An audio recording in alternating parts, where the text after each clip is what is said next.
a way of representing data in a hierarchical fashion. And we saw an algorithm, the ID3 algorithm, which effectively what it does is it recursively creates trees by first picking an attribute to split on, and then partitioning the data according to the attribute, and then calling itself again. And if all the nodes in that partition have the same label, then you get a leaf. Otherwise, you keep going. And this is a very simple algorithm. It is roughly about 8 lines of code, provided you write libraries. But already does interesting stuff. Any questions about anything we saw last week?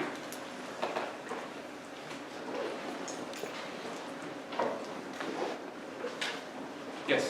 I know the first line, if I recall correctly, is you check and see if there's one feature that directly categorizes your target. But if you have something that's pretty skewed, how is that going to affect your algorithm? If it's like you have to have some good mix in your target, or does it have it's like 99% and 1%? Is that going to make a difference? Or? So let me try to understand your question, because I'm not sure I entirely follow. Let me paraphrase what you said. So what you're asking is if your target label is skewed, meaning your data is not balanced according to the label, and you have say 99% one label and a very, very small fraction of another label. Correct. Will that make a difference? You know, will algorithm have difficulties with that? Technically speaking, no. I mean, your algorithm will still run. You might have to make some decisions on whether you believe that that tiny fraction is actually noise, or do you care about actually fitting a tree that accounts for that 1% as well. But the vanilla version of the algorithm doesn't care. It just, it works. Or it's a heuristic, so it goes all the way through. But the efficiency will be taking in addition whether it's noise or not. We'll say that again? What? Like, you won't be able to understand whether it's noise or not. No, it can't. Eventually include it. It will eventually include it if you run the algorithm to completion. Yes. And that's a good point, and we'll be discussing a bit of that today. But before we start, just announcements. Today is probably the last day to drop your class, and that might explain some empty chairs here. But there's a quiz that's due tonight, and there's also homework that will be released most likely tonight. And the homework will be available on the class website, not on Canvas. It's something, it involves you implementing decision trees and nearest neighbors and running experiments and such things. Yes, a heads up, just a milestone for your project is coming up. All you have to do by September 15th is send me and or the TAs an email saying who's going to be doing the project. So yes, there is a project you have to do by the end of the semester, and this project will have to involve something that you learn in the class, and it can be think of it as a way of showing me and yourself what you learned, and try to make it interesting. And you don't have to decide what you want to do already. All you have to do is tell me by the 15th who will be working on the project with you. Either you can do it by yourself or with one more person, groups of one or two at most. Okay? And I'll keep repeating this till we hit September 15th. So if you miss this right now, don't worry, you can hear me next week again. Questions about homeworks and things, or logistics?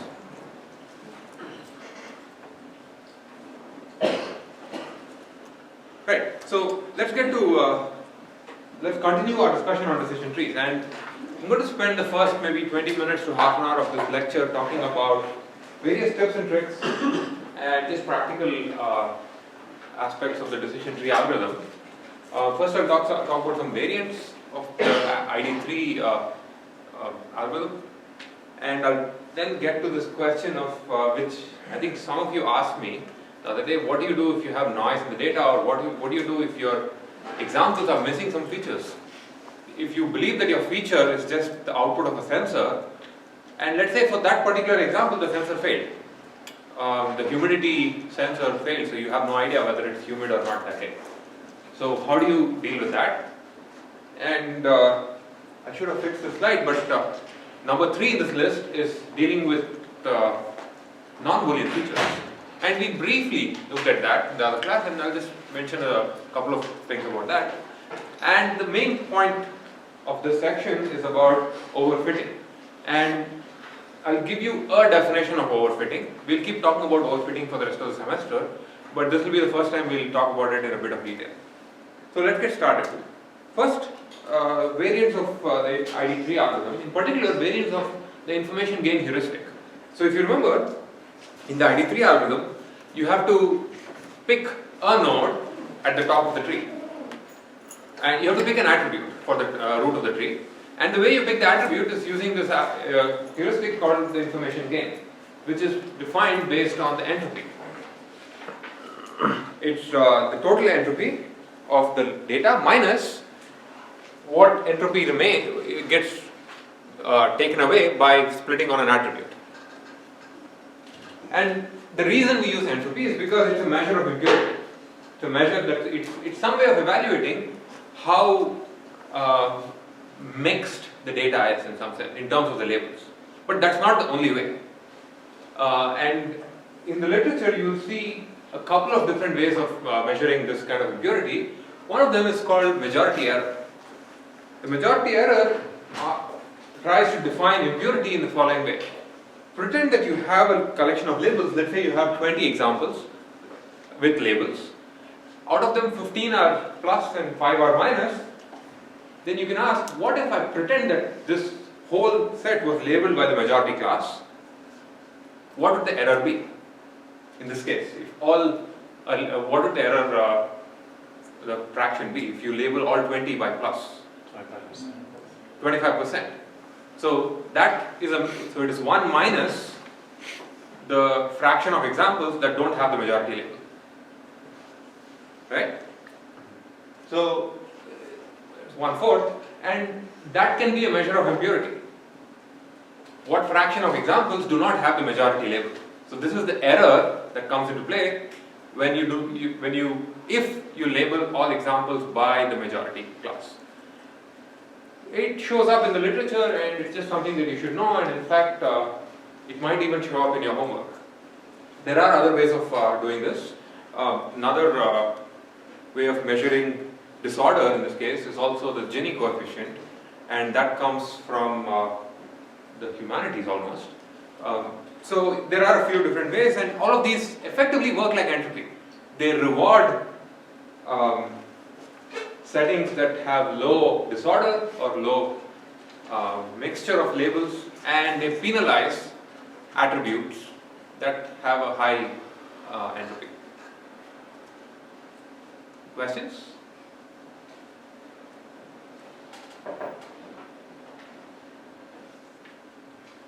It's just to point out that there is nothing that says that entropy is the only thing that can be used to define the information gain metric. There are other ways of doing this.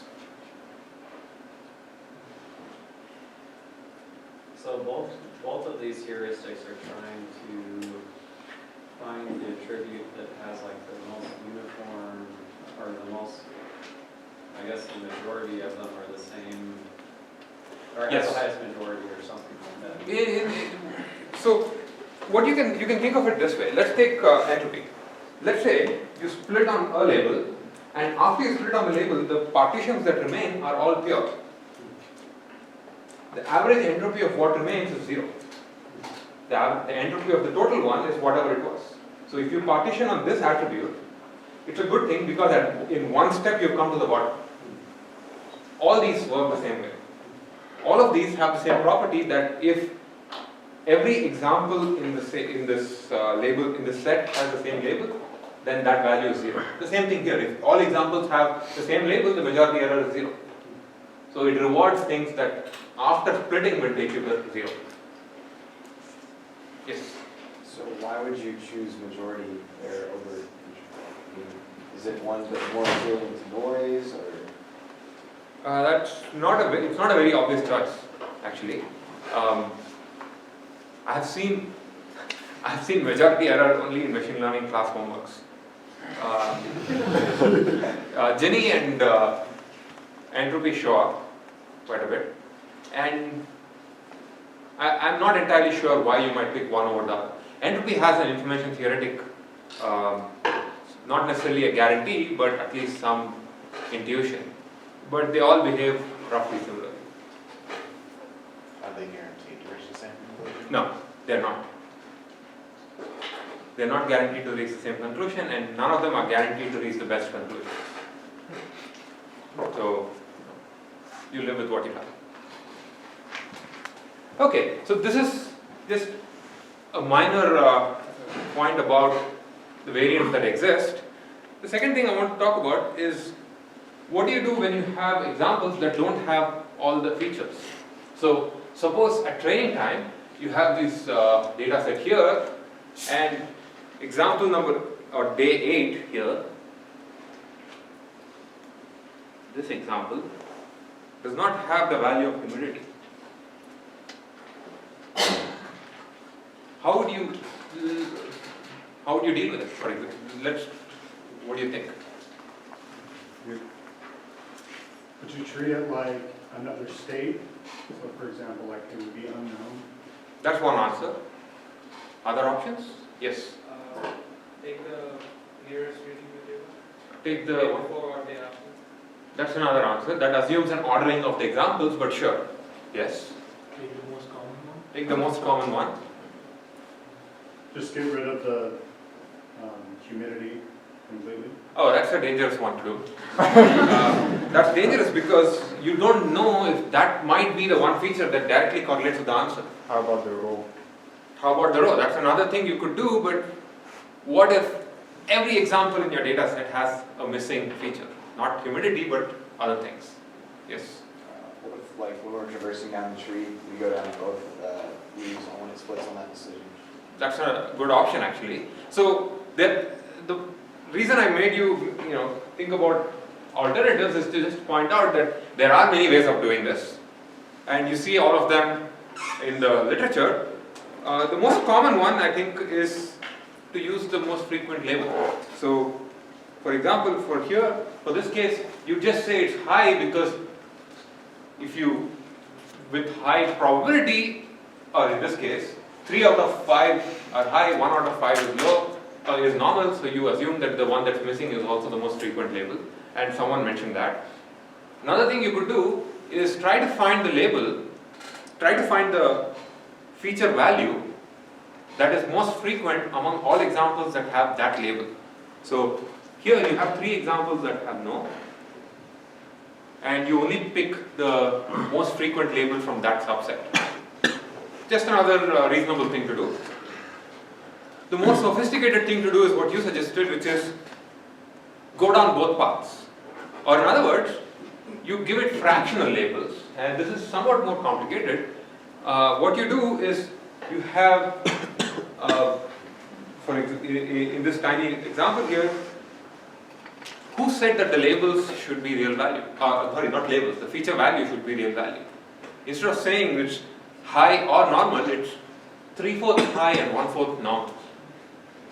It's like Schrodinger's cat, you never know what's going on. So, and then you use these fractions to do all the counts and calculate the entropy and all those things. Does that?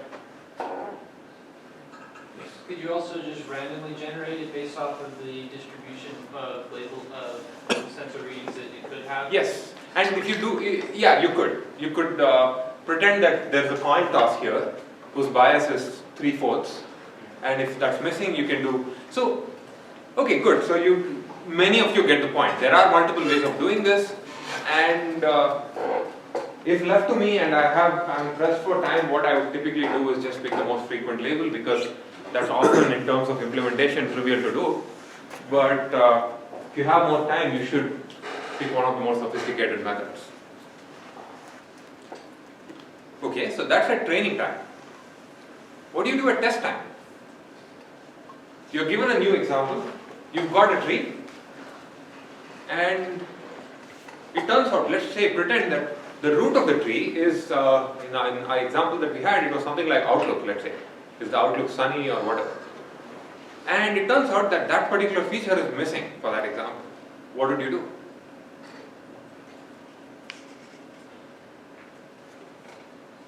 how do you traverse down the tree? I thought you could predict it from the training.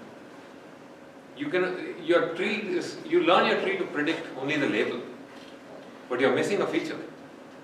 So, something like this. You've got a tree, and now you have to, this is your training example. And you have to make a decision on what's that value. But it so happens that your training example is missing one feature. Yes. So you could just see, you could try all possible cases and see if you get the same answer, regardless of it. I mean, it'd be more expensive, but Sure. you could try all attribute values. All values, you can do that. You can basically take all the paths down the tree. Did you have same thing? Someone else? You can't, right? You have to go down. So for example, let's say you're given that example number 8, and your tree looks like humidity.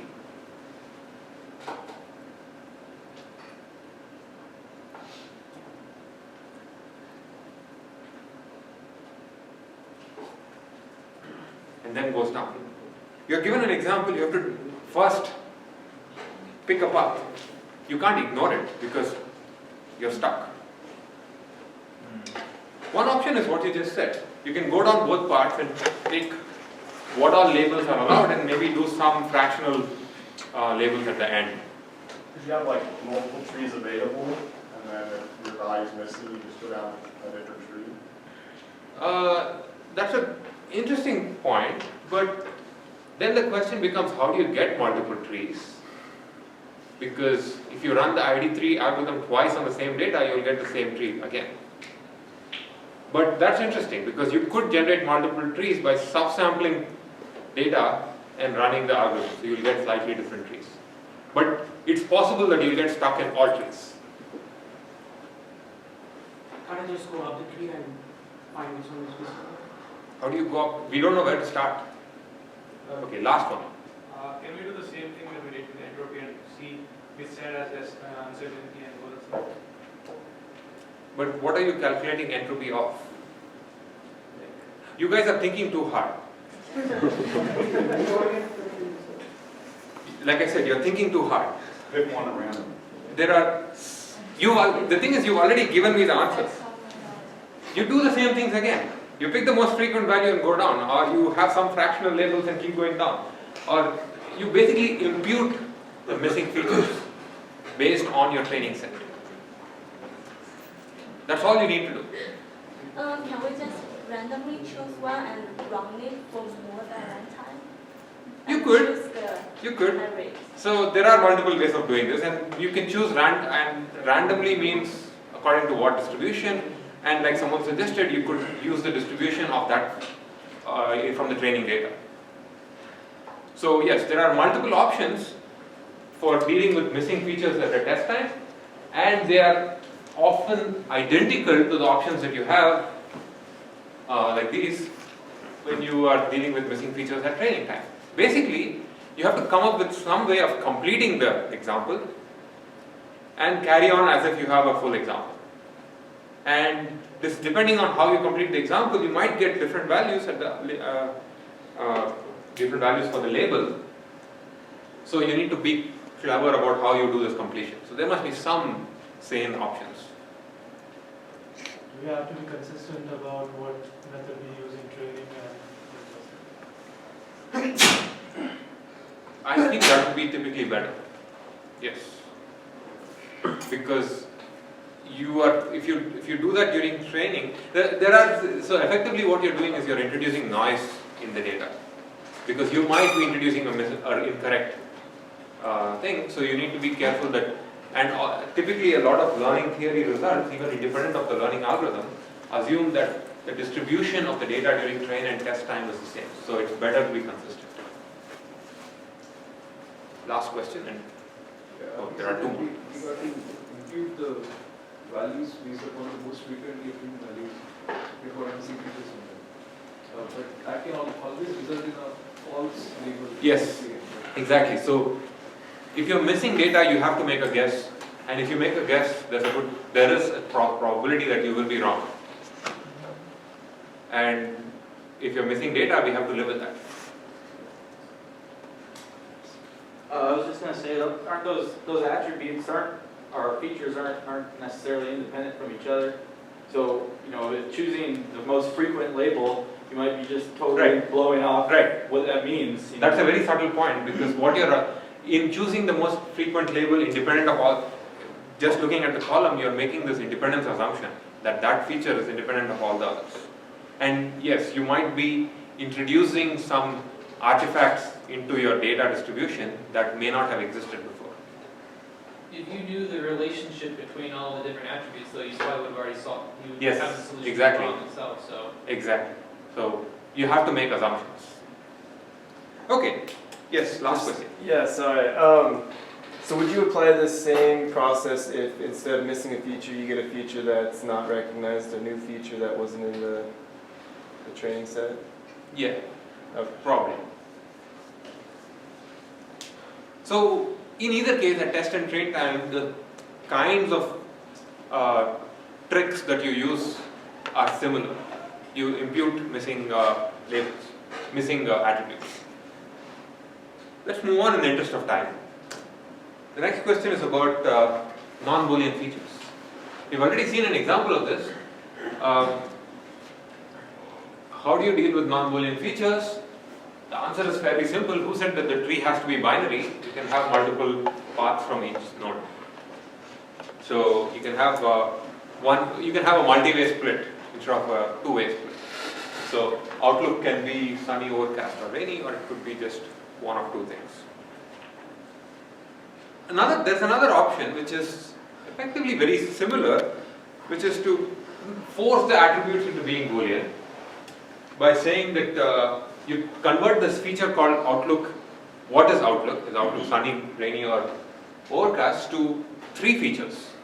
Is outlook sunny? Yes or no? Is outlook rainy? Yes or no? Is outlook overcast? Yes or no? So you convert this one feature. So the way I've written is blue is the feature name, and the black text is the feature value. And what I've done here is just converted this into three features. This one feature here maps to one of three values, and only one of them can be true. Now, you should be able to see that they are exactly the same.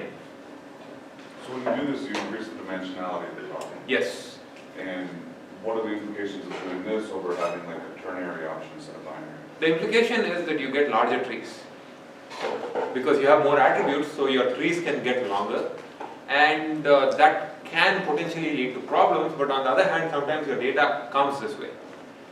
The other reason why I mentioned this is to point out that you can encode these kinds of non-Boolean features not just in this way, but into other groupings, into disjoint sets. You say that sunny and overcast are one category. Is it sunny or overcast, or is it rainy? So you're introducing knowledge into your problem by defining new features that are combinations of existing features and letting your decision tree algorithm work with them instead. And that can potentially lead to smaller trees if you have introduced the right kind of knowledge.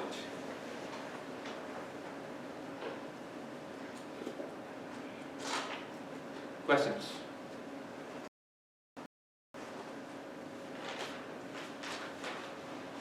So what do you do if your feature, yes? Say instead we were to have 4 different capabilities of outlooks. Instead of splitting into 4 different features, could we just split them into 3 features saying, is it like, for instance, it says saying sunny, overcast, rainy, and we add another one saying snowy. Mm-hmm. Just have one feature saying, is there precipitation or not? Sure. So effectively you are introducing this new feature which is a disjunction of other features. And you are throwing that into the mix and hoping that that will be more correlated with the final answer. And that's the point I made earlier, which is doing that is introducing knowledge into the problem. And the upside of that is if you know something about your problem, sure, go for it.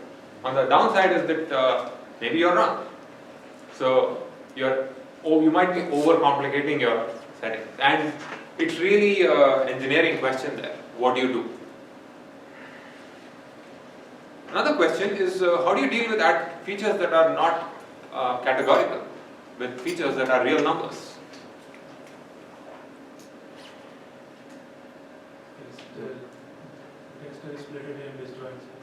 You can split it into, exactly, you can split it into disjoint sets, you can partition them, you can bin them, and we saw an example of that before.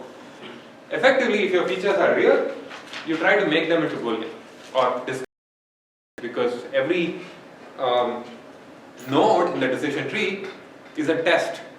It has to, with only a finite number of options coming out of that. So you need to somehow create those finite options. So these are the somewhat more informal aspects of the decision tree algorithm, where you, in addition to implementing the algorithm, you have some choices when you are actually running your algorithm on real data. And while those choices may not be technically interesting, what the decisions that you make may actually make or break your system. So it's important you understand the meaning of each choice. Okay, the fourth and final point that I want to mention is overfitting. And overfitting is generally a problem with decision trees. So let's kind of ease our way into this.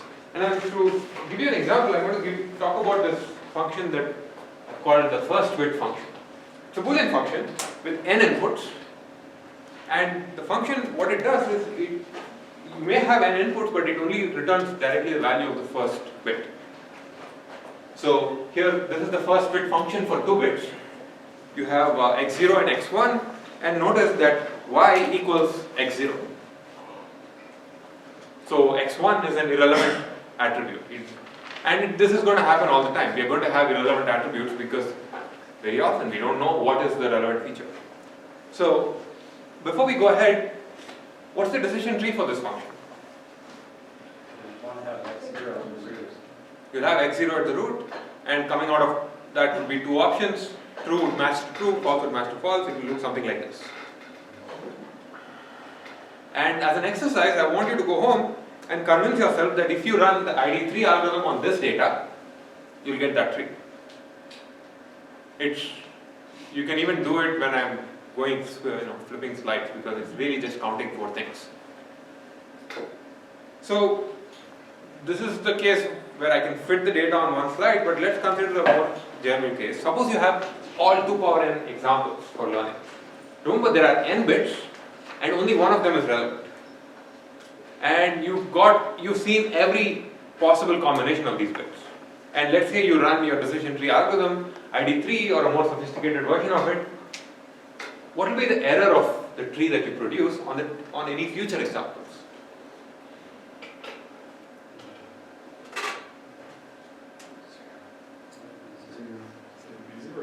Why? You've seen all possible inputs. You've seen every possible input, so every future example is an example that you've already seen that was used to make the tree, and we know that the ID3 algorithm will return a tree that is consistent with your data. If it's consistent with the data, it's not going to make a mistake on any example, and in particular that one future example that you care about. Okay? So that's good, that's nice. But suppose you corrupt the training data and the test data. So here's the setting. I have 2 power n examples, perfectly generated using some anonymous oracle function. And then there is some noise that corrupts the label. So something like this. You just randomly flip the label of some bit, some rows here. So what happens is, let's pretend for now that the test and the train examples are corrupted independently and randomly. And which means that both have noise and both have different noise. So now the question to think about is, what would happen? What would your future error be? Would your error on future examples still be 0?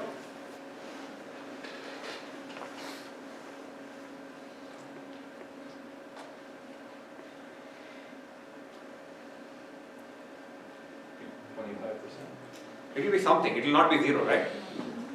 Okay, so I did an experiment. I took this first bit function and corrupted the rows of this table with probability 0.25. And I did this for n equals 2 all the way to 15 for many, with many tries.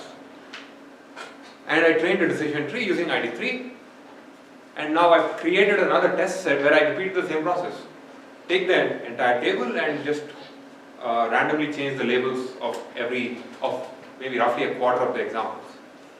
And this bar here is the accuracy for each setting. One thing I want to point out, clearly as you guys saw, the accuracy was not 100%. And it turns out actually, just as a side point, the accuracy in expectation the error goes to 0.375, and you can prove it with basically a line of math, 4 lines of math. And I still haven't figured out how to hide this, so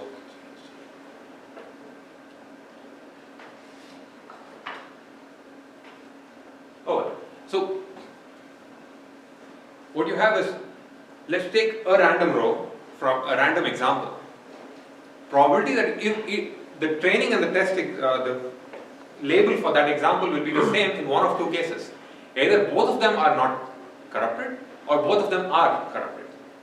And the probability of both of them being corrupted is 0.75 times 0.75, that's this row here. This thing here. Probability that both of them are, no, what did I say? The probability that both of them are not changed is 0.75 squared. The probability that both of them are changed is 0.25 squared. And you add those things up, probability of correct is 0.625. And which means the accuracy is 0.625 and the error is this number here. But this is just an aside. I mean, it's got nothing. It's just a cute little puzzle. The more interesting question is, we have noisy data here, right? What is the training accuracy in this case?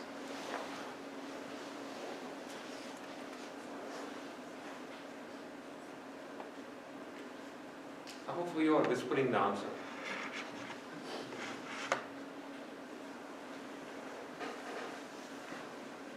75%. Why? Because there is 25% error.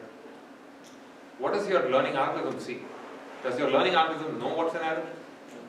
No, it doesn't see any corrupted data.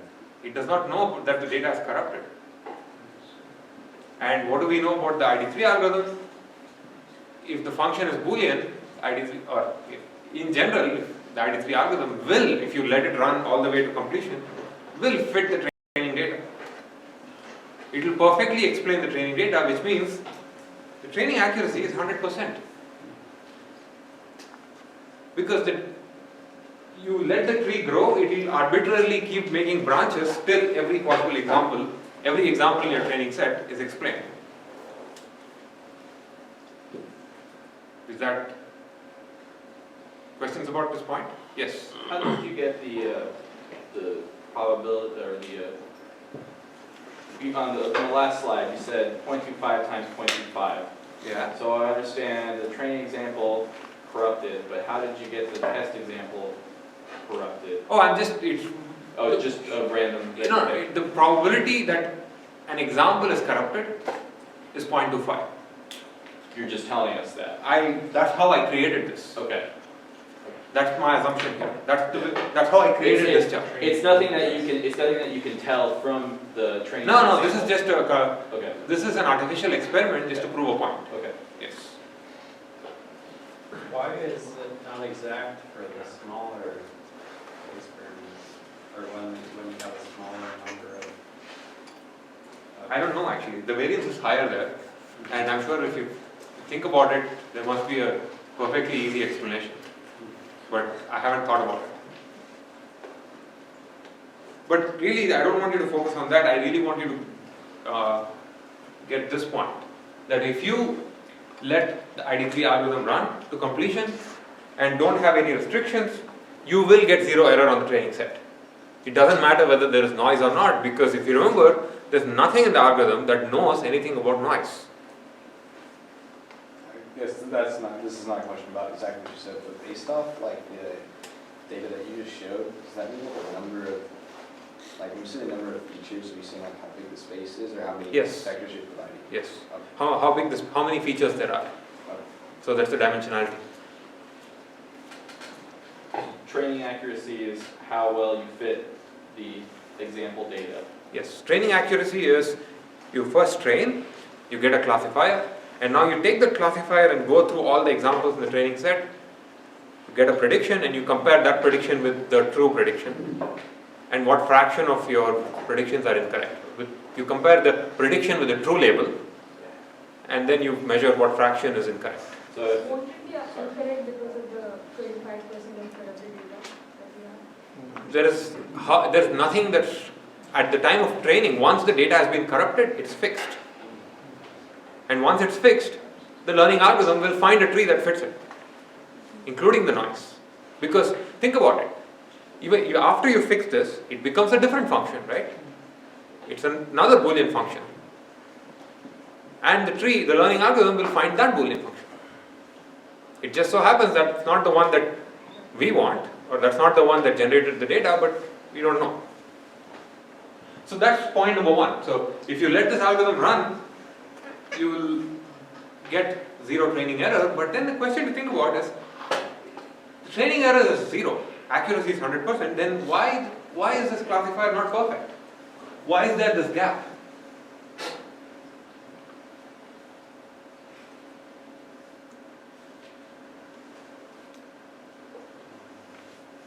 There's like no mechanisms to try to reduce noise. So like one way would be like when you read in new data, you keep rebuilding, you keep changing the tree. And so if you get an example that has the same sensor readings but a different output, that's now a different probability distribution of. But there are no probabilities here.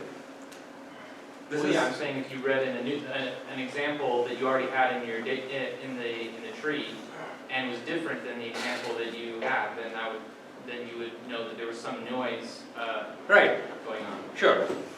So what you have done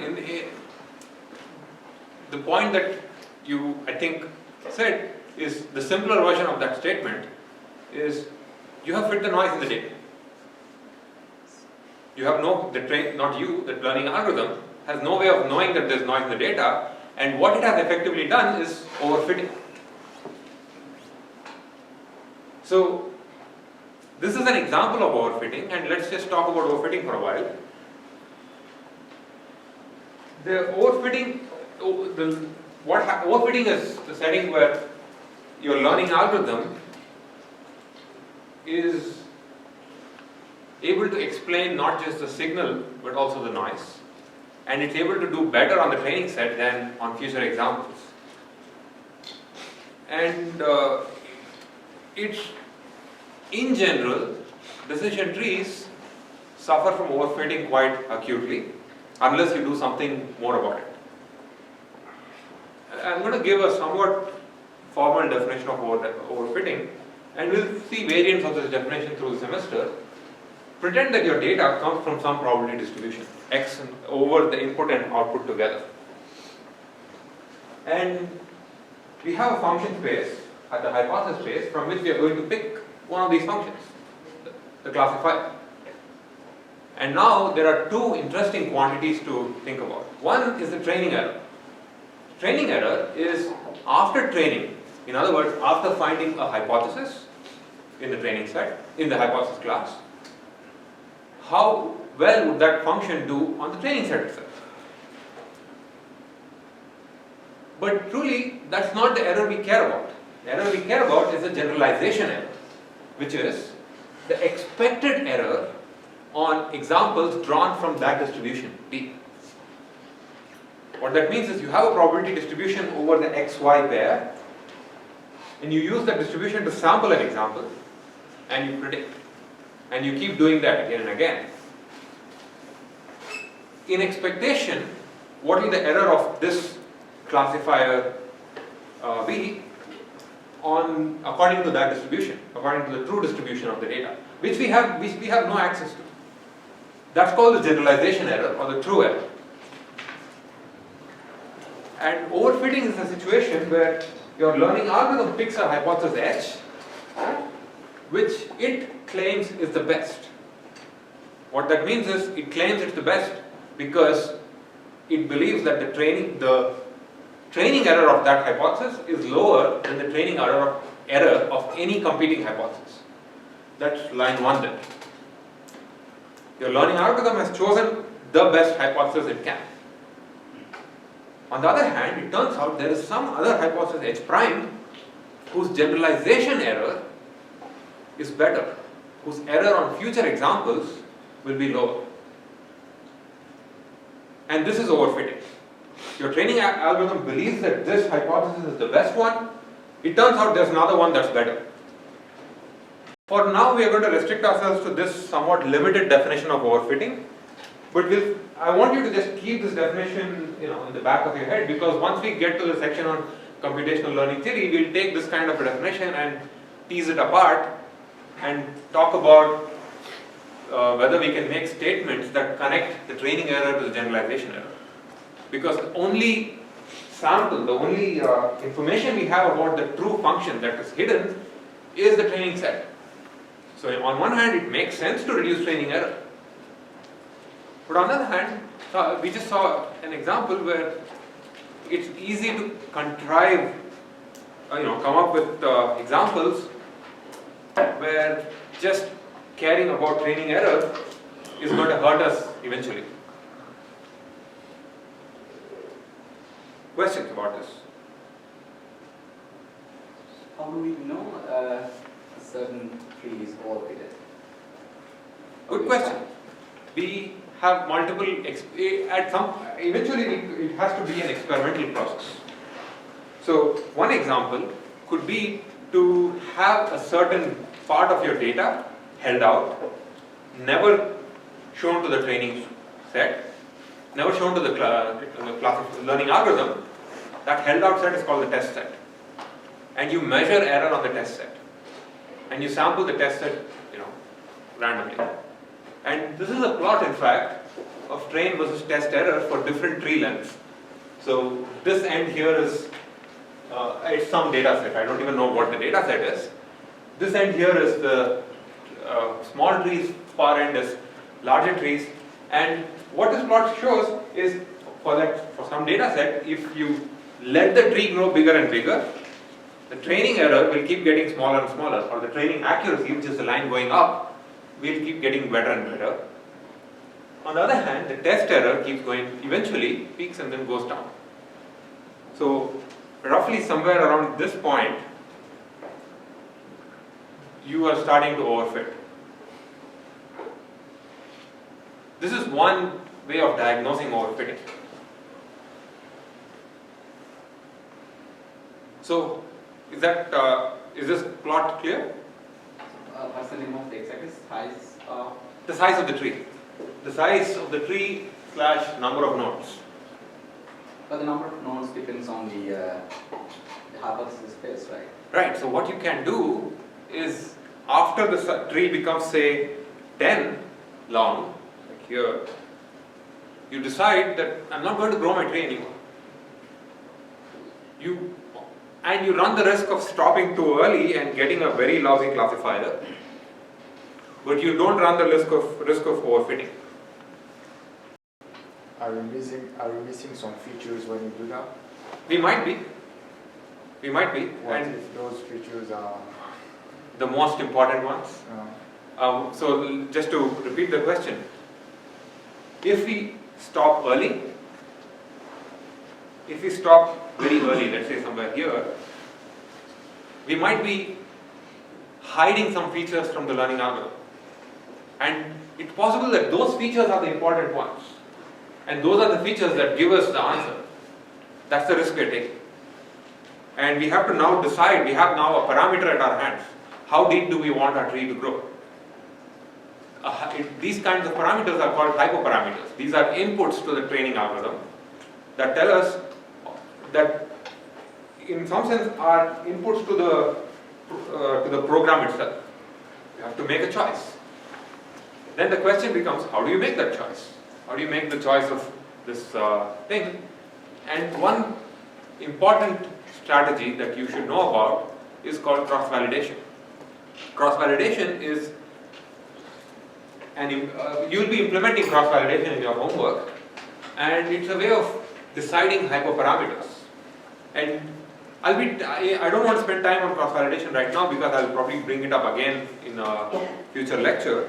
But let me go through some ways of avoiding overfitting. Before that, this is also an example of Occam's razor, where smaller trees are better because there are fewer smaller trees, and so in some sense the hypothesis space is smaller. How many trees are there with depth 3 versus how many trees are there with depth 100? There are way more 100 deep trees. So if you restrict your hypothesis space and you get a reasonably good classifier, you should be happy. So one way of doing that, as I said, is to restrict the depth of your tree, and these are called decision stumps, where you have a tree with 1 or 2 levels. Typically, you might make a mistake, and these decision stumps are not going to be good by themselves. But it turns out that decision stumps, even though they are not good by themselves, they are a good way of generating features for another classifier. So you randomly sample sample the training set, build a decision stump. Then you randomly sample another sample, build another decision stump. Do this a few thousand times, you get 1,000 classifiers. Run all these 1,000 classifiers on the training set, pretend that these are now your features, and train another more robust classifier. And what I just described is an ensemble, a committee of decision stumps, and these classifiers tend to be fairly robust. Another approach is what I just said before, is to have a held out set. Is to split your data into 2 parts. One is called the training set, the other one is the validation set. You grow your tree on the training set and then evaluate how good it is on the validation set for different lengths of the different depths, and you figure out what's a good depth using performance on the held out set. Cross-validation is a more sophisticated version of this idea, where you repeat this process 5 times or k times. Another approach is to grow the full tree, let it grow all the way down, or you grow trees up, right? But trees grow up, but whatever. You let the tree grow, and then you start pruning some of the leaves, or you start pruning some attributes. And there are different strategies for this, and I'm not going to talk about this because I just want you to be aware of this idea. One way of doing that could be just to convert the tree into a collection of rules and then start removing some rules. And that idea is used in some implementations of the C4.5 algorithm. C4.5 is like it's the next version of the ID3. And this strategy of pruning is used sometimes. Okay, I'm kind of at the end of the decision tree module. So I want to remind you that decision trees can be thought of as rules. So the tree here, color is blue and shape is triangle and so on. Every path from the root to the leaf can be seen as an if statement. So this path here is the same as the first rule here. If the color is blue and the shape is a triangle, then the output is B. If the color is red, then the output is B, and so on. Just a way of, I just want you to mentally think of decision trees also as a collection of rules. So the reason I want to mention this is because remember that if you're training decision trees, what you're effectively doing is learning a program, because this is basically a program. If this, then that, and so on. So the decision tree learning algorithm is a way of learning programs. And that's another perspective on machine learning, where you want to find programs that do something, but you want an algorithm that can learn programs. So, and the more sophisticated learning algorithms are also learning programs, but with a bit more some indexing. But that's pretty much it. Questions about the nearest neighbors method? Yes? And K is just arbitrary number that we. Good question. K is something that's chosen by cross-validation.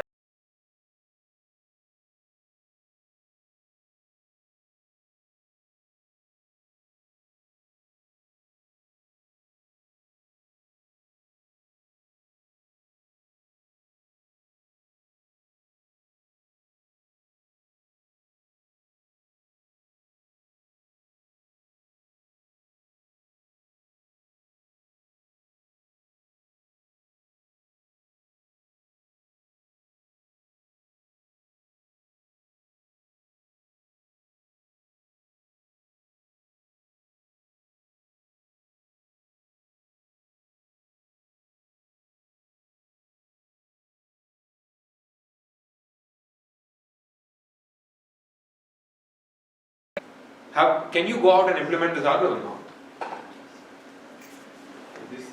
The distance. Here I say find the most similar examples or the closest examples, which means this is the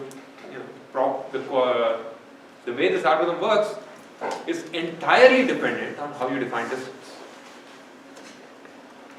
And this is a good place because this is the only, other than K, this is the only tunable thing that you have in this algorithm. This is a good place to inject any domain knowledge you may have.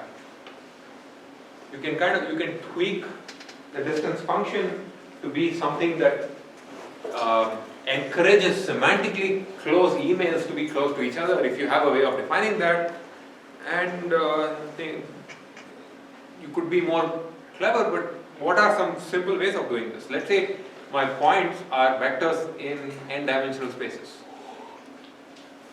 How do you measure distance? If I don't want to think about it.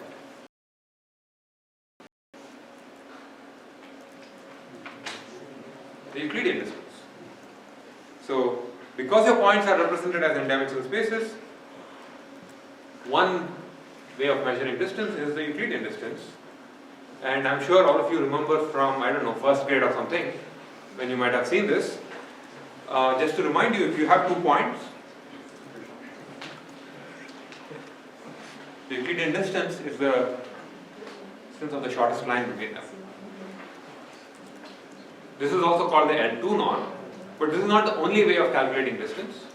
There's another one called the Manhattan distance, or the taxi cab distance, or the L1 distance. And this is basically saying you're only allowed to walk along a grid. So you can't go straight from here to here, you basically go this way plus this distance, the sum of these two things. So pretend that you're in a city grid and you have to get from point A to point B. You're not allowed to walk through buildings, you have to walk on the road. And how far you travel is the taxi cab distance. And this is also called the L1 norm. And in general, both of these are instances of something called a family of functions called the LP norms, or the P norms, which is defined that way. And as an exercise, I want you to go home and think about what happens. I'm not going to talk about the LP norm much, but just so that you understand this more.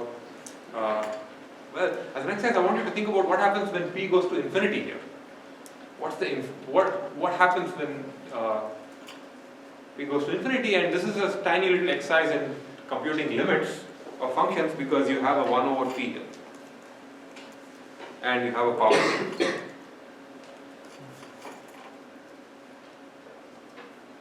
Euclidean distance is an instance of this where P equals 2. Manhattan distance is an instance of this when P equals 1. And you have a whole family of things. In general, most of the time, we only see Euclidean and Manhattan, partly because who wants to think? So, I want you to think about what's L infinity, and L infinity shows up as well quite a bit, and it has some interesting properties. It seems like the Manhattan distance would cause your algorithm to bias towards features that were orthogonal to the data point you're considering, because that would be the shortest distance in any case, right? It wouldn't be anything Right. that was diagonal. Right. You want to make fewest changes in features. Right. Yeah.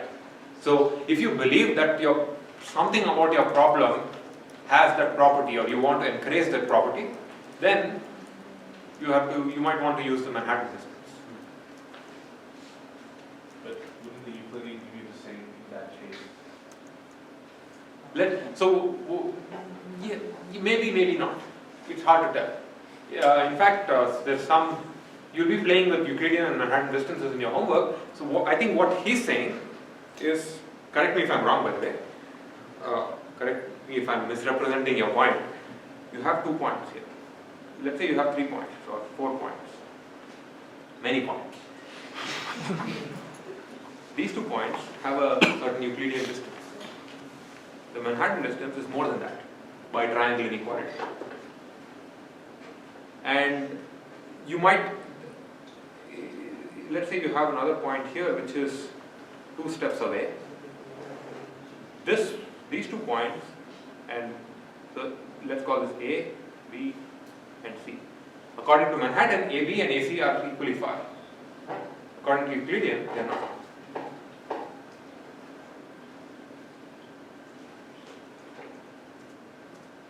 Anyway, another question is, what do you do with categorical features? Your features may be revalued, so you can easily compute distances. What if your feature is something like sunny or rainy? I have a question going back about the distance. Okay. Is it possible that you can measure a distance using some estimated probability with a probit model or a logic model? Yeah, you can. In fact, there are more complicated notions of defining near for nearest neighbors. And what effectively happens is the way you define distance defines the behavior of your algorithm. So, if you know more about your task, then you might want to actually use a subtly different definition of distance, or maybe a very different. If you, for example, have a Gaussian probability distribution, that's roughly the same as Euclidean, because you move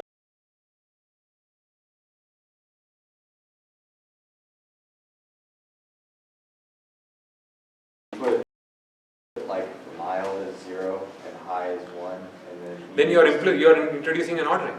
Yeah, that's what I'm saying. So you can't do like the You ordering can't do has to make sense. you can't necessarily do that, right? Maybe you can, but not always. Boolean for each feature? Make a Boolean for each feature. Who said that? Yes. And then what? Well, once you have a Boolean for each one, then you have a, you treat them as if they're their own individual Booleans, I guess. Actually, that's the most common thing to do. What you can do is, if you have, let's say, humidity equals overcast, or what was the third one? Oh, no, not humidity. Let's say, yeah, outlook is overcast, sunny. I can create a bit vector that represents this. Overcast is 100. This one.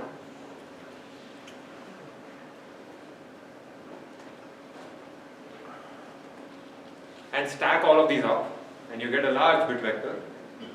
And now you have a bit vector, so what you could do is compute any distance you want, but in particular, the most common distance in this case is the Hamming distance. The number of features, that number of places where there is a disagreement. So, say you have these two examples, x1 and x2, they differ in 2 places. The number of disagreements is the distance. So, Hamming distance is 2. So, for categorical features, typically you use Hamming distance. The encoding those examples in this binary space and taking L1 is equivalent to this actually, but you should try to work that out yourself. And if you don't, come and talk to me.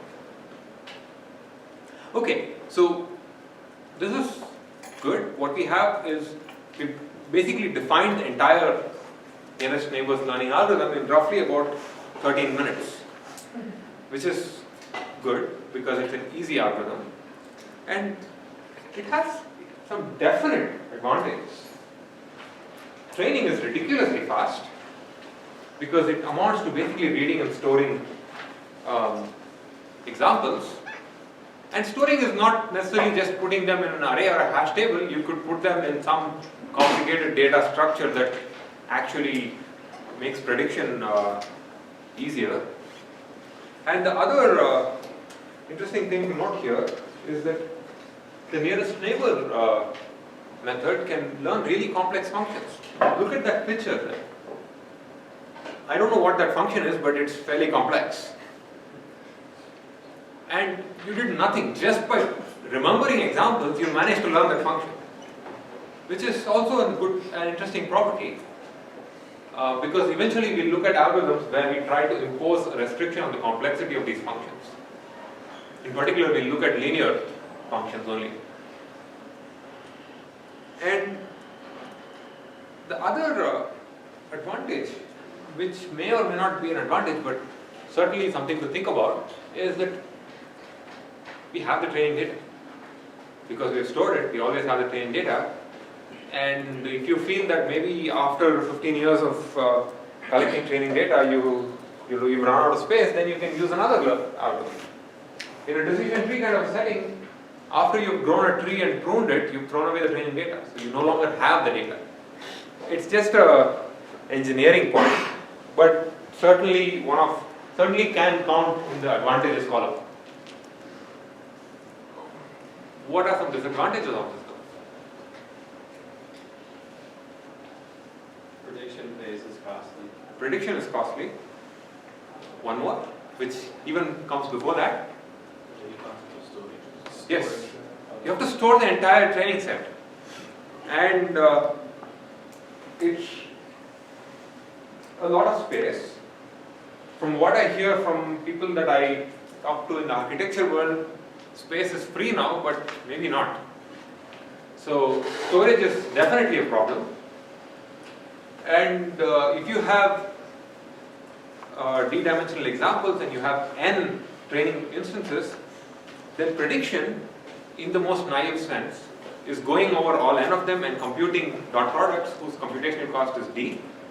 So the prediction for every new example, prediction costs order of d times n training examples and d-dimensional examples. Whereas in decision tree, prediction is much faster. What's the complexity of prediction for a decision tree? Let's make that next slide because I want to move on. You should think about what's the computational complexity of prediction if you have d features. The most important problem with nearest neighbors though is not problems of storage and prediction, because we know how to do information retrieval really fast. The really important problem is that nearest neighbors are very easily fooled by irrelevant attributes. And this is a subtle enough point that it's going to take at least the beginning of next lecture to convey this point. But are there any questions about this? About everything else? Yes? Seems like you would also suffer from noise. You will also suffer from noise, yes. And that's already part of the same thing. Irrelevant features or noisy features. Noise hurts you less if you have tons of training data. In general, but specifically here.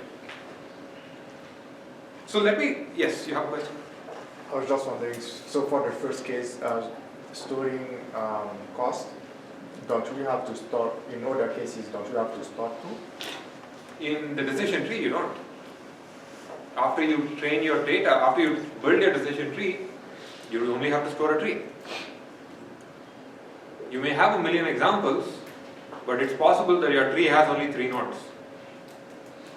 So it can potentially be much more compact. Whereas here you don't have a choice. Well, there are ways of going around it, but the vanilla version does not give you a choice. I saw your hand first. Is there a better data structure for? Yes, there are. Same question? I had a question about when you take something with multiple attributes and then break it up into booleans. I know that with linear regression, you have to omit it. Do you have to do the same thing here? Oh, you're talking about leave one out? Huh? Leave one out? Yeah, in a linear regression, you end up with an uninvertible matrix, but. Yeah, there's nothing of that sort here, right? It's just stored examples. Yeah. Okay, so let me wrap up this because I only have a minute left. The nice thing about nearest neighbors, it's probably the oldest learning algorithm. It's a learning algorithm that you can come up with in your sleep, and yet it has a very interesting guarantee. If you have enough number of training examples in the limit, as the number of training examples goes up, the classifier that you produce the error of the classifier that you produce will converge to the error of the best possible classifier that exists. That's not saying much, but it's still a good guarantee. If you have infinite data, then you've got the best classifier with the nearest neighbors. And you have to remember to use an odd value of k. Why? Majority. So, to break ties. To pick k, you need to use cross-validation. I'll talk about that in the next lecture again. Feature normalization could be important. Someone asked about decision trees. Not so important in decision trees, very important in this place. And one of the most common pre-processing steps that's done for decision trees is to center the data. For every example, for every feature, you subtract the mean and divide by the standard deviation so that you get a unit variance. And the reason for that is because if you have one feature that is in, say, meters and another feature that's in light years, one of them will dominate this thing.